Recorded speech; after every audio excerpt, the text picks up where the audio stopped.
Thank you to Trade for sponsoring this video. Trade is a subscription coffee service that pairs you up with some of the country's best craft roasters. And what makes it so convenient is that you can choose whether you want whole beans or if you need a specific grind for French press, an espresso grind, or drip coffee filter. My favorite thing about Trade is that I don't have to go to the store and puzzle my way through a bunch of different coffees that I don't know anything about. They have an idea of my preferences, they send me the coffee that I like, and if I need to change its frequency, I can do that pretty easily. For instance, it's the holidays now. I got a lot of people in town. I had to up the amount of coffee I get so that I can satisfy everybody's craving. Usually I like to make cold brew because I can use that for my cocktails, but now it's really cold in LA, so I have been brewing hot coffee and I've been really diving into the world of pour over. And whether you're a coffee nerd or whether you're new to coffee, Trade guarantees that you'll love your first bag, and if you don't, they'll send you a new one. Right now, Trade is offering our viewers a total of $30 off their subscription plus free shipping. So go to drinktrade.com/barfly. So if you love coffee and you're wondering of a good way to support the channel, this is a really good thing. That's drinktrade.com/barfly for $30 off. What's up, guys? Welcome back to The Educated Barfly. Today, we're going to be getting into the cocktails of polite provisions. In 2012, when San Francisco-based bartender Eric Castro said he wanted to go down to San Diego to open a cocktail bar, everybody in the industry said he was crazy and that it wouldn't work. San Diego, thanks in large part to Stone Brewing Company, was really more known as a beer town, and everybody said that nobody down there would give one good goddamn about craft cocktails. But Castro smartly thought that they were wrong. He reasoned, how could a town that cared so much for meticulously crafted beer and meticulously brewed coffee not care about meticulously made cocktails? That didn't make any sense to him at all. So in February 2013, Castro, along with his business partner Arsalan Papenzoli and Consortium Holdings, opened Polite Provisions. They'd taken over an old Russian dive bar in the North Park neighborhood of San Diego, which was a pretty sketchy neighborhood at the time, and opened what would be one of the first craft cocktail bars in the city. Castro, who at the time was running the Rick House in San Francisco, relocated to get Polite open. Consortium were fans of what he'd done with the Rick House, which was one of the first truly high volume cocktail bars in the country. And I'm not talking about cocktails made for high volume. I'm talking about meticulously made classic modern cocktails and originals made in a high volume environment, which is an incredibly difficult thing to do. The Rick House was also one of, if not the first bar to offer large format cocktails and punches in lieu of bottle service. The idea behind Polite Provisions was to do a classic Americana soda fountain theme rooted in the late 1800s, beautifully built out, everything just so, and a little bit more on the rustic side. The program was really focused on that late 19th century style cocktail. Think of like cocktails by Jerry Thomas, but of course, updated for the modern palate, and their menu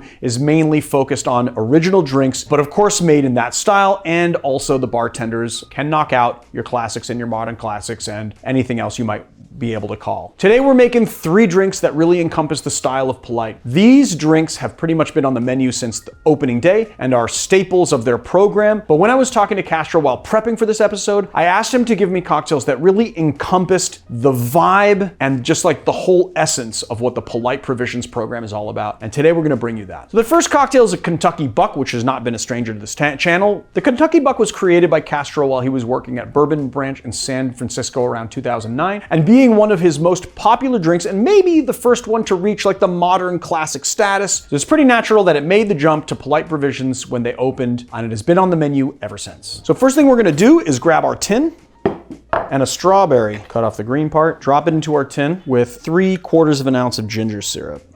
And we're gonna give that a muddle. Feel free to muddle it up real nice. Then we're gonna add in 3/4 of an ounce of lemon juice and 2 ounces of your favorite bourbon. Today I'm using the Old Forester 86 proof. But this one will actually do really nicely with overproof. So if you wanna do something like Old Grandad Bonded, it would work really nice in this cocktail as well. And those big spicy notes of the bonded whiskey would go really well with the ginger in this drink. Make sure that it's nice and chilled. Ice in the tin. Give it a shake. 8 to 10 seconds. So now first thing, so that the soda doesn't layer on top of the cocktail, we're actually gonna pour it into our glass first and get that effervescence going, about 1.5 ounces to 2 ounces. Then we're gonna strain our cocktail into it like so. We're gonna add ice into our drink and just add ice until ice goes all the way to the bottom and just sort of layers on top. And then we're just gonna finish it off with a little extra soda water. We're going to do a little strawberry flag here. Take a lemon, cut a thin slice, put them all together. We're just gonna put that in our cocktail like so. Grab a straw.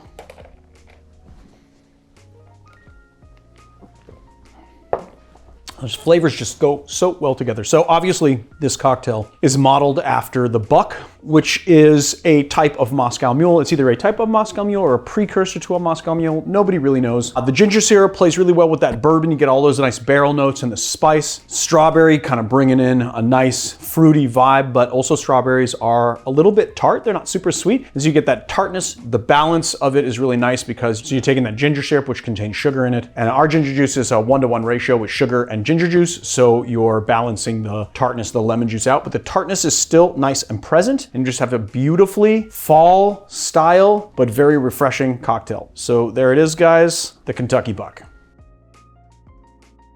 The next cocktail we're doing is the Piña Verde, which was created at Polite Provisions. And the genesis of this drink started when Castro began using green chartreuse to float on his piña coladas for a little added depth and some of the herbal notes, which played well with the pineapple and coconut. When he became brand ambassador for Beefeater, he started subbing the rum out for gin in this piña colada for the added botanicals and then also melding those botanicals, I'm sure, with the green chartreuse. But then over time, he decided to ditch the gin altogether and just make chartreuse the main spirit. And the Piña Verde, as we know it today, was born. So first things first, 1/2 ounce of lime juice, 1.5 ounces of fresh pineapple juice, 3/4 ounce of Coco Lopez, which actually my Coco Lopez is a little chunky right now. So if you guys don't have Coco Lopez in your area, just click the link above and go to our syrups episode so you know how to make some coconut cream. And so we're going to be adding that into the cocktail as well. And then lastly, 1.5 ounces of green chartreuse. And this is kind of an expensive cocktail because green chartreuse is allocated at the moment, so it's really hard to get. And then just at regular times, green chartreuse is pretty expensive, but I highly recommend this cocktail and you should just drink it anyway.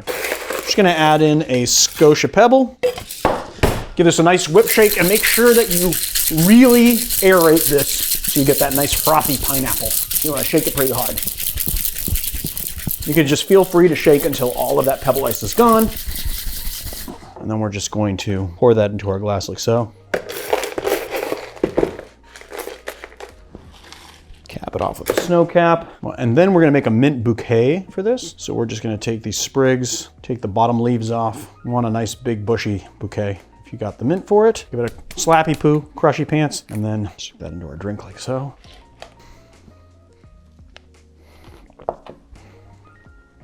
Oh my God, it's just like the best upgraded pina colada you could ever want. Obviously the coconut and the pineapple play well together. We know that because pina coladas are a thing and they're a very famous drink. So this is a cocktail that reads both like alpine mountains and then also tropical at the same time. It's kind of the best of both worlds. It's seasonally appropriate and it is so darn good. It's so complex in its flavor profile, but also very easy to drink. So go get it, guys. The Piña Verde. The last cocktail that we're doing for this series is called a full Windsor, and I don't have a ton of information on this cocktail for you guys, just that it's such a popular stirred cocktail at Polite Provisions that it's been on the menu the whole time. So the first thing we're gonna do is grab a stirring glass, and then we're gonna do 2 dashes of Angostura bitters and 2 dashes of Peychaud's bitters. And since this might confuse you, because I did 4 dashes out of this guy and 2 dashes out of this guy, it's because this is in a Japanese bitters bottle and the dashes are very small. And so 2 dashes out of this bottle equates 1 dash out of just a regular bitters bottle. And then we're gonna do 1/4 ounce Benedictine, 3/4 ounce of Coqui de Torino sweet vermouth, or really any sweet vermouth that you like. 1 ounce of Applejack. I like using this Laird's Bonded. And 1 ounce of blended Scotch. Grab our ice, crack our first cube here, and then add the rest in here. Give this a nice stir. We're gonna get a rocks glass. We have our nice rock of ice here. Honestly, I like to give it a little, make sure it fits properly in the glass. So we'll just stir it in there. And then we're just gonna strain this over our piece of ice. Set this guy aside, and then we're just gonna get a nice long orange twist here. We're gonna zest it on top.